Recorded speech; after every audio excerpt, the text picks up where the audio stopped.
I don't have a worry in the world. Do you see that cloud up there with a number 9? It's mine, it's mine, it's mine, it's mine. Love was hiding around the corner. This lonely mourner heard the call. Then love found me and put his arms around me. Beat the drum, sound the brass. What a groove, what a gas. Here I come, let me pass. Cottage small, wall to wall, enchanted Blissville. In old New Kissville, the greenest, grandest, greatest state of them all. If it lasts forever, I'll love it. If it's one short lifetime, what of it? One short lifetime is long enough for singing. Listen, love, I had a ball.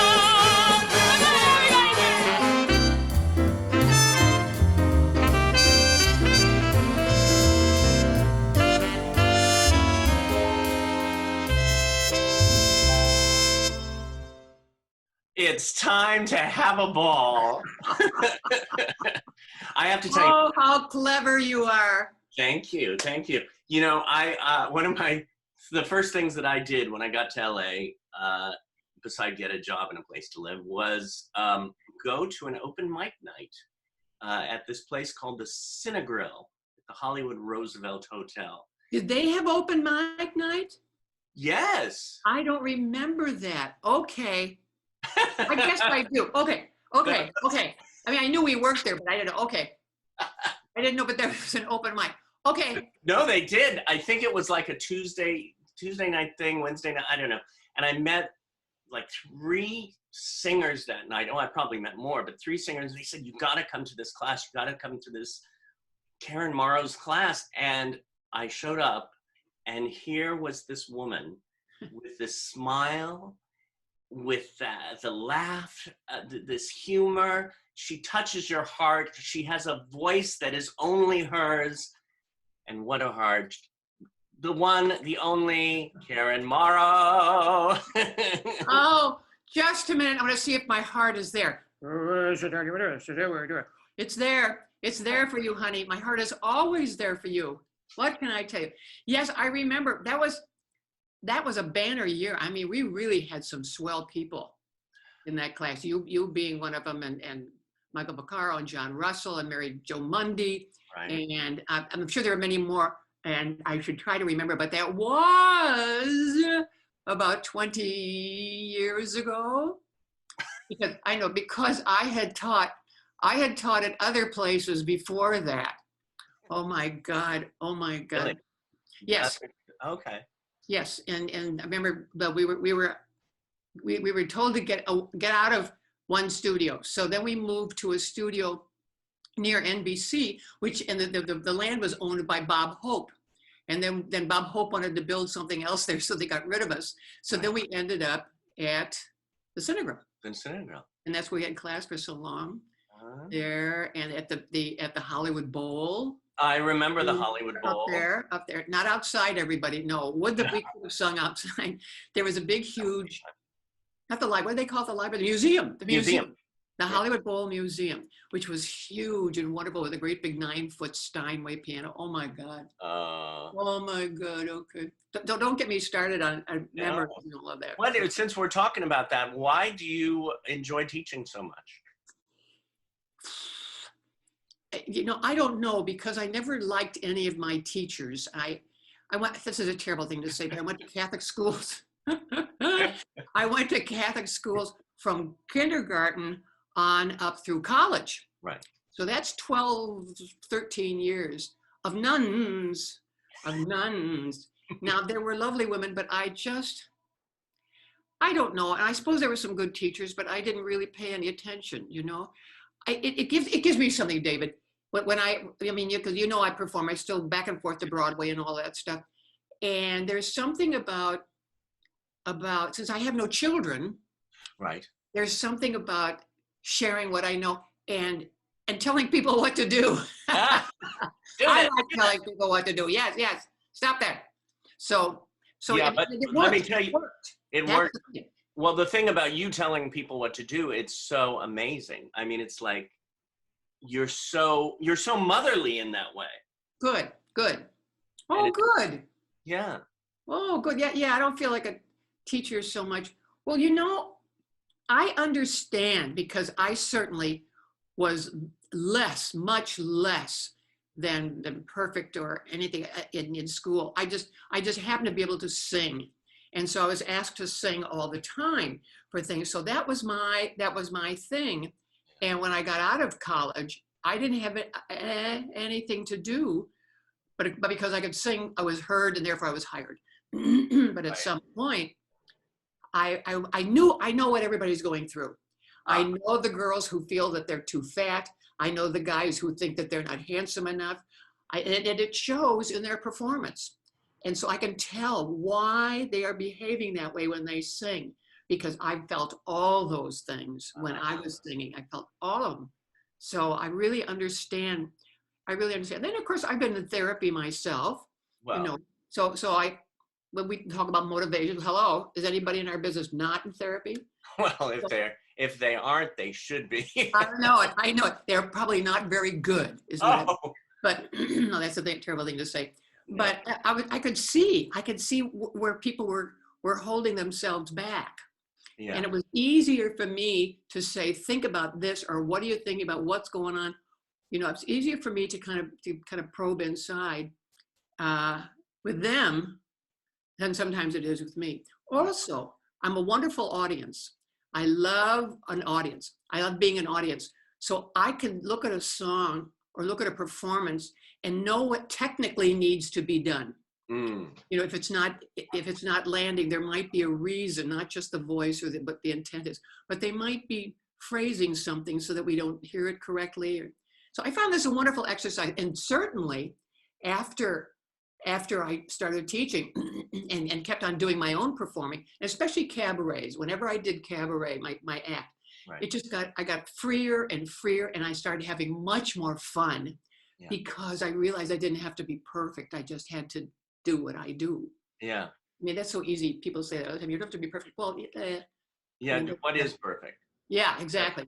And everybody can say the same thing. But the point is I felt free then because I had already expressed all these thoughts to a whole bunch of people, and they didn't throw tomatoes at me in class or anything like that. So I figured that they wanted to listen to me. So I figured that audiences would want to listen to me too. And it made me work harder. Now, what was the seed all those years back when you popped your head out of the womb? Well, what was the seed that made you want to go into this profession? Pardon me, I should have warmed up. My parents were both singers. In Chicago, although they aspired to opera, although I found out many, many, many, many years after, when my mother was about 60 years old, she says, you know, Karen, I really liked light opera. I really liked musical comedy. Of course, in her era, musical comedy was the Merry Widow and stuff like that, and New Moon. And my dad was singing on radio in Chicago, and they used to tell stories, incredible stories about when they met. They both had the same voice teacher in Chicago, and they met through him, and then they both went out on the road, which we would call summer stock now, but they called it on the Chautauqua circuit. And that was a circuit where a violinist maybe would appear in the tent. They would travel around the country, and they would the act would go from tent to tent to tent. And while the violinist was playing like that, and then he would move out, and he would go to the next town where the guys had been setting up his show. And then my parents would move in because the guys had been setting up this show. So they were always a jump ahead. But they had pictures, and they used to laugh so hard about all the fun that they had. And I thought, oh man, wouldn't that be where great? they met? Yes, yes. Oh, they met in their voice teacher's office, and then they both happened to and got this show, and then that's when they decided to get married. Oh. And it just sounded so not glamorous. It just sounded like fun because they laughed so, and they had pictures of all these characters that were in the shows, and they used to tell stories about this one guy who would sneak out of a hotel every night so he wouldn't have to pay. You know, I mean, just wonderful characters, and how he would wear silly things, and then they would sit there and they would laugh so hard.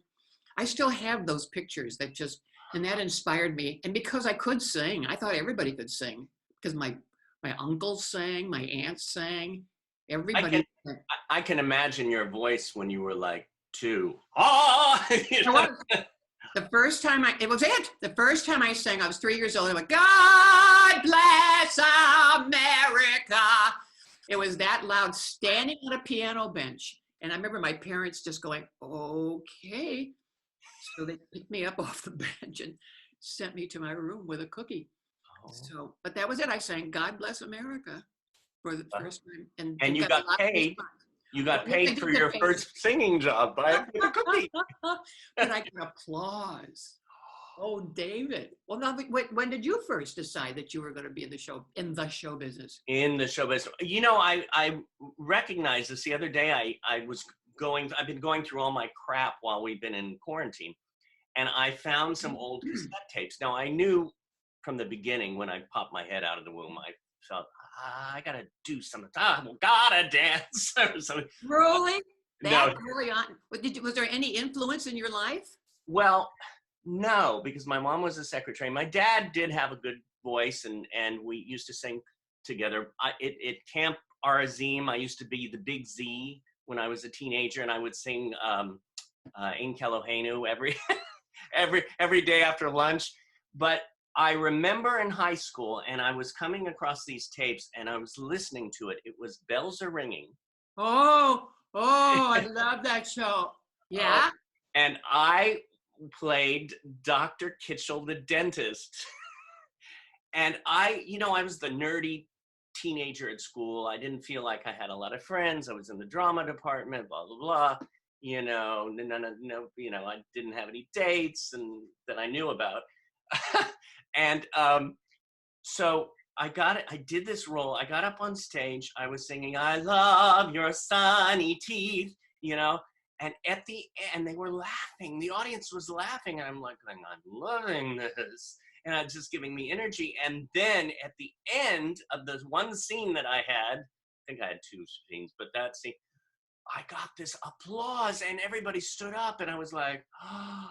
So that's when it really hit me, sophomore in high school. Oh yeah, no, there's nothing like that. The giving of yourself. Now there are people who sing and they don't give of themselves. They just stand there and sing and look prettier and look handsomer and stuff like that. But when you give it all, and the audience responds, that's the link. That's the thing that connects. And you go, I want to do that all the time. It's about connecting, I think. That's wonderful, David. Oh, that's wonderful. That's a funny part. Well, I love that show. I mean, my audition songs, when I went to New York, my audition songs were from Bells Are Ringing. I mean, really? Oh, it was Judy Holliday. I sang. Yeah. I'm in love with a man. Plaza. Oh, 443. What about me? Well, you've heard me do that. Yeah. Yeah, it's silly, but yeah. Oh yeah. Oh my God. No, but your big break on Broadway was I Had a Ball. Correct? Yeah, my big break. Yeah. Was before that. There was a revival, the first revival after 25 years of the original of Boys from Syracuse. Now that had been done in the 40s or whatever. So this is 60. Yeah. So this was 1960. Well, actually, no one. The minute I got to New York, I got in a show down in the Village called Sing Muse. And it was written by Eric Siegel, the one who wrote Never Having to Say or Sorry, who wrote Love Story, and Joe Raposo, who eventually wrote all the music and the songs for Sesame Street. Oh. But at that time, they were guys right out of college. Yeah. And they wrote this show about Helen of Troy and that whole thing. But they called it Sing Muse. And so, of course, my first song was Why Did You Marry Me, Menelaus? And that was it. And they went, oh, okay.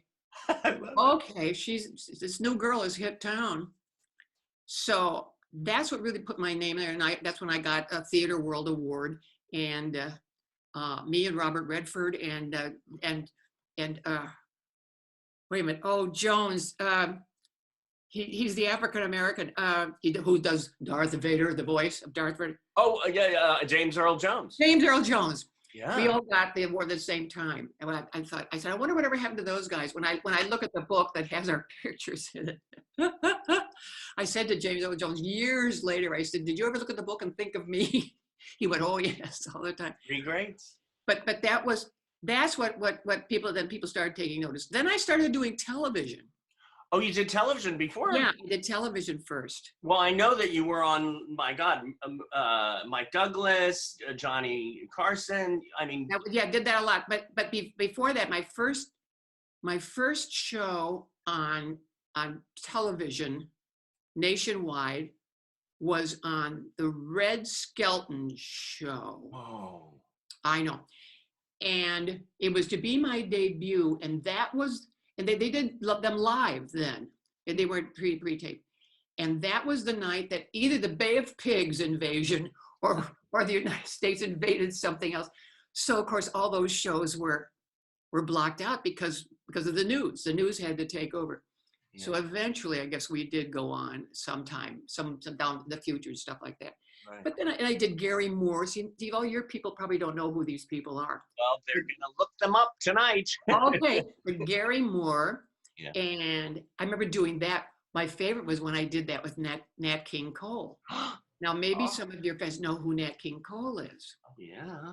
But to tie in with, I don't want to upset anybody, but this was way back in the 60s, Yeah. And at the end of Gary Moore's show, all the guests would come down and we would hold hands and we go, thanks for dropping by. Hope to see you soon. Good night. I mean, everybody would sing that, all the guests and Gary in the middle. And then, so I of course I couldn't even speak because Nat Cole was on the show and he was absolutely my favorite. Oh, I could listen to him forever. He was so smooth. And he was standing next to me holding my hand and I said, oh, I'm so honored. Oh my God, I'm so honored. He was sweet and lovely. And we said, thanks for stopping by. Hope to see you soon. Good night. Then we took a bow. And that was it. They got hate mail. So much hate mail because this lovely blonde was holding hands with, they didn't call him African American then. But it didn't occur to me that was not something to do. I mean, he was Nat King Cole, for Christ's sake, and I was only Karen Morrow from Iowa. So I really learned. I really had a big lesson that day. So when I see what's going on now, I go, oh my God, if only you had worked with Nat Cole. Oh my God. Well, it just all depends. Yeah. But from those things, I went on to, I did the National Company of the Unsinkable Molly Brown. I took over for Tammy. I did that. And then it was after that I auditioned for I Had a Ball, Broadway show, and got that. Right, with Buddy Hackett. Buddy Hackett and Richard Kiley. I had my choice between that show. There was another show called Kelly that was going to open at the same time. And it was so much more refined. I mean, I Had a Ball was all about Coney Island and Buddy Hackett. He was funny, yes, but he was going to star in a show, Buddy Hackett talking. I thought, what is that? So I thought, listen, I'm gonna take the Buddy Hackett thing because it'll be over and it'll be fine and everything. And so Kelly opened without me and closed either in one night or in 4 days, something like that. It has a colossal reputation for being. I mean, they just sold it. It was going to be the greatest thing. And we ran for 6 months and we could have gone longer. Yeah. Exactly. We could have gone longer because Buddy would do his act at the end of each show because he knew we had a clunker of the show. Oh. But he would do his act afterwards and the audience would stay and the orchestra would stay. And we had packed house every night. And you had the main song. The back, yep. They had the song, the title song with the whole company. Thank God for that. But yeah, they did that on the Ed Sullivan Show, and I've been hearing from people ever since. I mean, they see it. They go on YouTube and see it. It's It's wonderful. But I look at myself and I go, oh, gee, who was I then? I mean, I didn't know anything. I knew nothing. I was in my early 20s, you know, Right. I knew nothing how to perform. I just opened my mouth. I have a... So now I know so much more. But that was it. And then that kind of started the ball rolling for the rest of the flops that I did. Oh, no. And other things. No, I did a lot of television. Yeah, the talk shows, I really did a lot of talk shows. Well, you did over 36 Merv Griffin shows. Oh, yeah. I was a guest pretty regularly on there. Yeah. Yeah, he liked to play the piano for me. He loved to play the piano, and my favorite song was one of his favorite songs, was Time After Time, and he loved playing that song. He was very good, you know, he could play in any key. Yeah. And so he would play that. In fact, the one thing that I remember, and I can't get a clip of this, and I don't know how, I can't get a clip of it. One night he booked me and James Brown, you know, James, I'm all right. I mean, you know, total crazy, wonderful rock country. I don't know what style would you call him? Oh, yeah. I mean, deep soul. I don't know. Very deep soul, and he was a little wiry guy, so he booked us together. I mean, You do a duet? So popped it on the two of us, sprung it on us, and and he looked at me. James looked at me, and I looked at him, and we said, okay. And he said, I want you both to sing Time After Time. He said, James, do you know that? And he went, oh yeah. And I went, oh God, this is going to be awful because he's going to go all over the place and do his pop sound. Yeah. And there I am, stupid little Karen from Des Moines, going to go Time After Time. Well, Merv started to play, and James sat next to me, and we looked at each other, and he started singing in perfect harmony, never goofed from the melody, never did any licks, never did anything to destroy that perfect melody and me. And we looked at each other so soulfully. I was so shocked and so by the fact that he totally put what he does away, put it away in a drawer someplace, and decided he was going to do this for me. And I can't get a clip from any. We're gonna have to research that. I have put people onto it. I'm sure that unless they erased everything from that show. Some shows, of course, they erased. Yeah. But others, they're in the vault somewhere. Well, they show the Merv Griffin show on WeTV and places like that all the time, but they don't show the music because they would have to pay royalties for it. So you'll see me sitting on the couch at the end of the show, right, but you won't hear what I've been singing. So I even went online and said Merv Griffin show James Brown, type that in, and then nothing came up. God, I'm going to throw out a name and see what comes.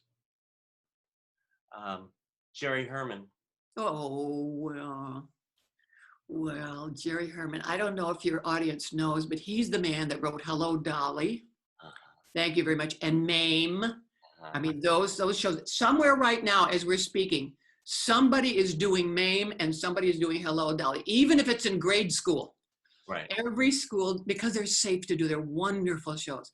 Jerry wrote those, and he wrote some other wonderful ones, La Cage aux Folles. Oh.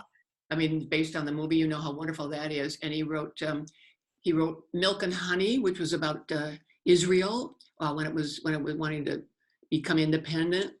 Beautiful music, beautiful, beautiful music. Plus, he wrote some reviews and stuff before. But he always liked my talent. He always liked to audition me for stuff. And right. He liked my audition song. He left. He just said he still remembered the audition song. But anyway, he then asked me to do concerts with him, with the orchestras and stuff like that. And then eventually I traveled with him. Yeah. We played all over the country. We did colleges and high schools, and then he gave scholarships. Yeah, I remember, and thank you very much. I received one of those one of the years. Yes, that's right. Oh, that's right. Those were the Jerrys, the lucky Jerrys. That was just a highlight of. Yes. Yeah. You got $100. I see. I don't even remember the money. I remember the honor. Yes, but finally I dwindled down because I was running out of cash. Jerry gave me a big hunk of cash, and then I was kind of doling it out over the years. And then finally I got down to $50. And then finally I said to the class, I said, I can't give out any more Jerry's because I don't have any more money. They said, Well, no, that's fine. no, So, it's not about the money to get the, no, I know. from Jerry, Yeah. Yeah. No, he was extraordinary. He was very important in my life, and he was very important in a lot of people's lives.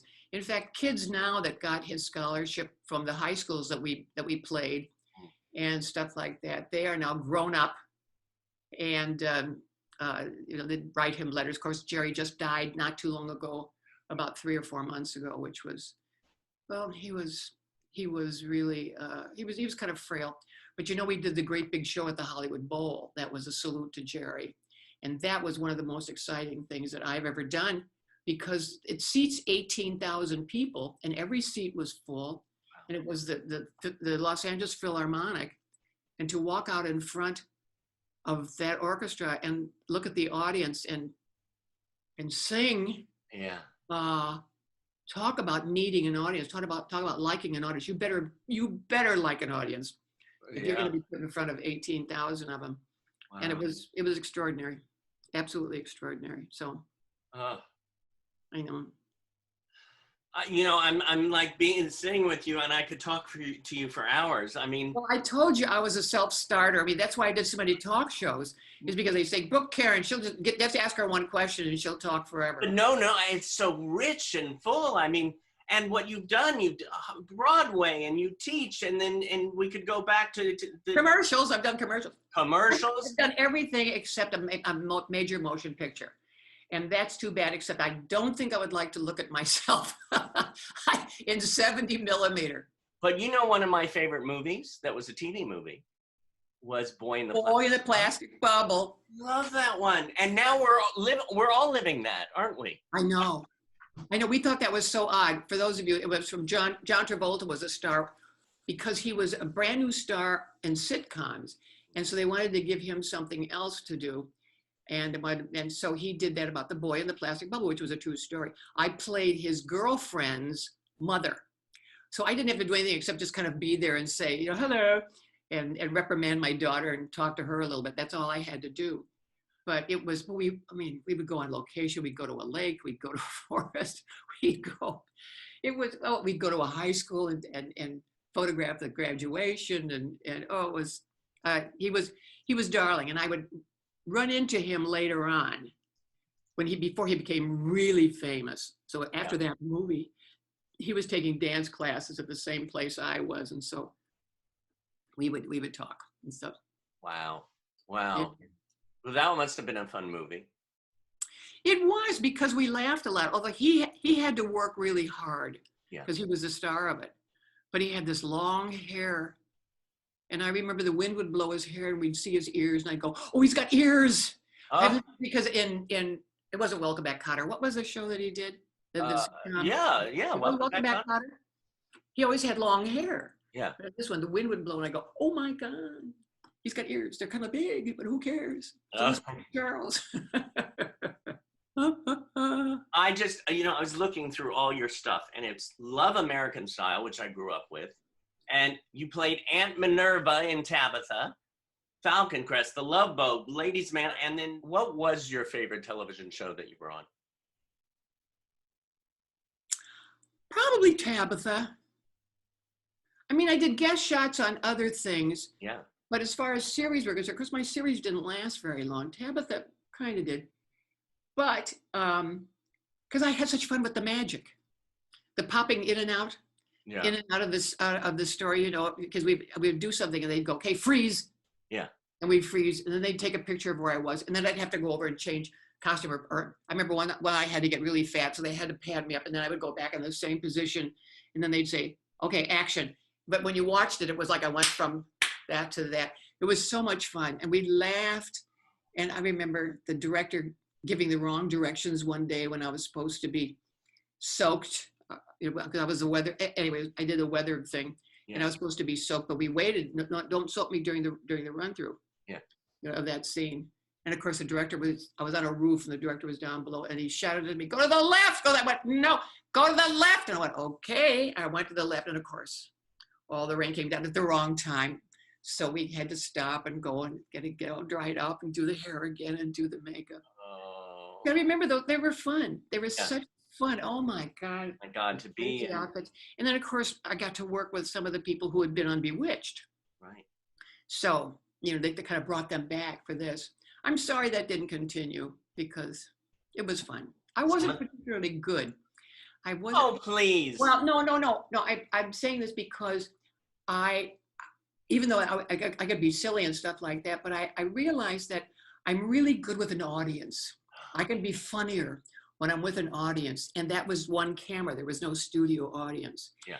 And I thought, oh, that's too bad because that could have been, there are those people who don't need an audience. They know how to be instinctually funny, And I mean, all the people who were on Friends, all those people, there was no audience, studio audience. They were just all behaving the way they behave.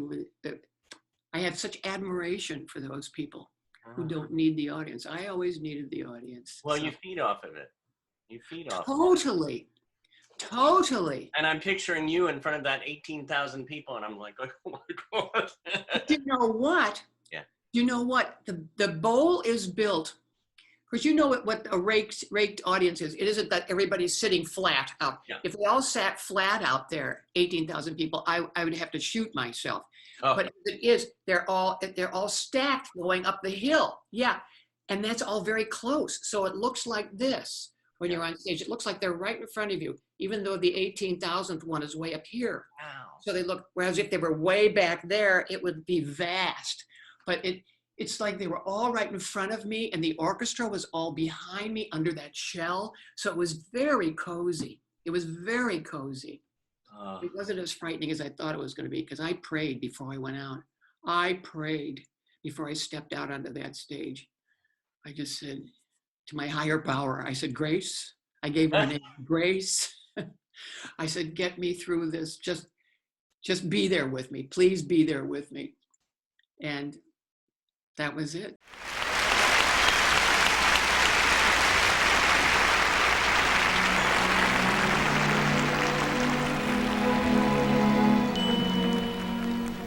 They keep telling me the world is mass confusion, that now the creed is lust and greed and lies. But I simply must retain my grand illusion. So when I look at life, I close my eyes.